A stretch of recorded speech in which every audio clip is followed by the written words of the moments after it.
Hello everyone, welcome back to my YouTube channel. Today's topic is carbohydrate. Carbohydrate होते क्या है और carbohydrate का क्या क्या हमारे इंपॉर्टेंट है वो मैं आपको आगे डिटेल में बताऊंगी। कार्बोहाइड्रेट जो होते हैं वो मोस्ट अबैंडेंट ऑर्गेनिक मॉलिक्यूल प्रेजेंट होते हैं नेचर के अंदर, मतलब नेचर के अंदर कार्बोहाइड्रेट पाए जाते हैं मेनली। और ये किससे बने हुए होते हैं? हाइड्रोजन, कार्बन और ऑक्सीजन। इसके नाम से ही हो रहा है। कार्बो मतलब कार्बन, हाइड्रेट हाइड्रो हाइड्रोजन, और इसमें क्या आ जाए ऑक्सीजन आ रहा है। ठीक है, तो कार्बन किससे, कार्बोहाइड्रेट किससे मिलकर बना है? हाइड्रोजन, कार्बन और ऑक्सीजन से मिलकर बना है। कार्बोहाइड्रेट को हम हाइड्रेट्स ऑफ कार्बन भी बोल सकते हैं और C.H2O इसका फॉर्मूला होता है। ठीक है, कार्बोहाइड्रेट में भी डिफाइंड एज पॉलीहाइड्रोक्सी होते हैं किसके? एल्डिहाइड और कीटोन कंपाउंड्स के, जो प्रोड्यूसेस करते हैं देम हाइड्रोलाइसिस, मतलब वो क्या हो जाते हैं वाटर के साथ रिएक्शन करके क्या हो जाते हैं, अलग अलग हो जाता है। ठीक है, लाइस हो जाता है उसका। फंक्शन क्या रहेंगे कार्बोहाइड्रेट के? Most abundant dietary source of energy. ठीक है, एनर्जी प्रोवाइडेशन का काम करते हैं। जितने भी ऑर्गेनिजम्स होते हैं, जितने भी ऑर्गेनिजम्स होते हैं उसके लिए क्या करते हैं? एनर्जी का काम करते हैं। कार्बोहाइड्रेट जो होते हैं प्रीकर्सर होते हैं फॉर मैनी ऑर्गेनिक कंपाउंड्स। मतलब प्रीकर्सर क्या है कि कार्बोहाइड्रेट से ये सारे मिलेंगे। ठीक है, फैट मिलेगा, अमीनो एसिड्स मिलेंगे। कार्बोहाइड्रेट जो होते हैं वो पार्टिसिपेट करते हैं in the structure of cell membrane. जो सेल मेम्ब्रेन होती है, ठीक है, जो सेल मेम्ब्रेन होती है, सेल्यूलर फंक्शन होता है कोई भी सेल का। कोई भी सेल है उसके जो फंक्शन होते हैं दूसरे दूसरे, लाइक सेल ग्रोथ करवाना, अधेशन करवाना, फर्टिलाइजेशन करवाना, तो ये सारे कौन काम करवाता है? कार्बोहाइड्रेट करवाता है।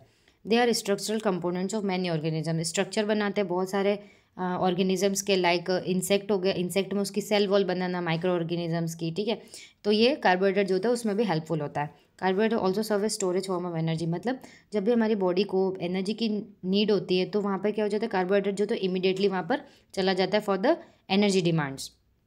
क्लासिफिकेशन कार्बोहाइड्रेट जो तो 3 टाइप में डिवाइड करा गया, monosaccharide, oligosaccharide and polysaccharide. Categorisation किसके नंबर बेस्ड है, किसके ऊपर करवा गया मैं?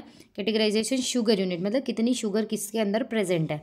तो मोनो और ओलिगो, जो मोनो का मतलब होता है वन, ओनली वन। ठीक है, तो एक शुगर यूनिट होगी तो किसको हम बोलेंगे? मोनोसेकेराइड को बोलेंगे। ओलिगो मतलब बहुत सारे बहुत सारे। तो ओलिगोसेकेराइड और मोनोसेकेराइड जो होते हैं वो स्वीट होते हैं टेस्ट में। ठीक है, शुगर मान लो नॉर्मली और सोल्यूबल होती है वाटर के अंदर। ठीक है, और क्रिस्टल शेप में होती है। ठीक है, इसको हम क्या बोल सकते हैं? शुगर्स बोल सकते हैं। मोनोसेकेराइड, मोनो का मतलब होता है one, referred as simplest group of carbohydrate. सबसे सिंपलेस्ट ग्रुप कौन सा? हमारा मोनोसेकेराइड। ठीक है, जिसको हम क्या बोलते हैं? सिंपल शुगर बोलते हैं। जनरल फार्मूला जो होता है वो CnH2n है, कैन नॉट बी फर्दर। इसको हम आगे हाइड्रोलाइज नहीं करवा सकते। ठीक है, इसको 2 टाइप में डिवाइड करा गया, एल्डोसिस और कीटोसिस फॉर्म के अंदर।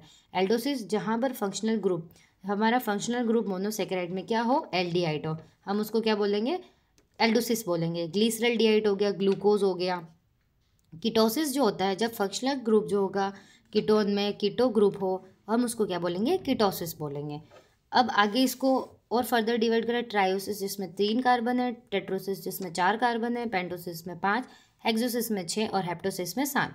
फिर आता है ओलिगोसेकेराइड। ओलिगो मैंने अभी बताया आपको कि इसमें क्या हो जाएंगे? फ्यू होंगे, कुछ ही होंगे। ठीक है, तो फ्यू मतलब 2 से 10 मोनोसेकेराइड मॉलिक्यूल्स होंगे, तो हम उसको क्या बोलेंगे? ओलिगोसेकेराइड बोलेंगे। जो कि क्या हो जाते हैं? लिबरेट हो जाते हैं। जब भी उसको वाटर में हम डालेंगे तो क्या हो जाएंगे? वो मुक्त हो जाएंगे, मतलब लिबरेट हो जाएंगे, अलग अलग हो जाएंगे। ठीक है, वाटर के साथ रिएक्शन करेंगे तो वो क्या हो जाएंगे? पानी में अलग अलग हो जाएंगे। Based on the number of monosaccharide unit present, इसके ऊपर कितनी मोनोसेकेराइड कितनी यूनिट उसमें है उसके ऊपर बेस्ड है ये। ओलिगोसेकेराइड फर्दर डिवाइड करें उसको डाइसेकेराइड और ट्राइसेकेराइड के अंदर। फिर आता है पॉलीसेकेराइड। पॉली का मतलब होता है मैनी, बहुत सारा। तो इसमें क्या हो जाता है? मोनोसेकेराइड जो यूनिट होती है ना उसकी बहुत सारा पॉलीमर्स होते हैं with high molecular weight. Usually ये टेस्टलेस, मतलब बिल्कुल टेस्ट नहीं होता एक तो, और कॉलोइड्स बनाते हैं, वाटर के साथ घुलनशील नहीं होते, ये घुलते नहीं हैं। ठीक है, पॉलीसेकेराइड जो होते हैं वो 2 टाइप्स के होते हैं, homo polysaccharides and hetero polysaccharides. That's all, thanks for watching.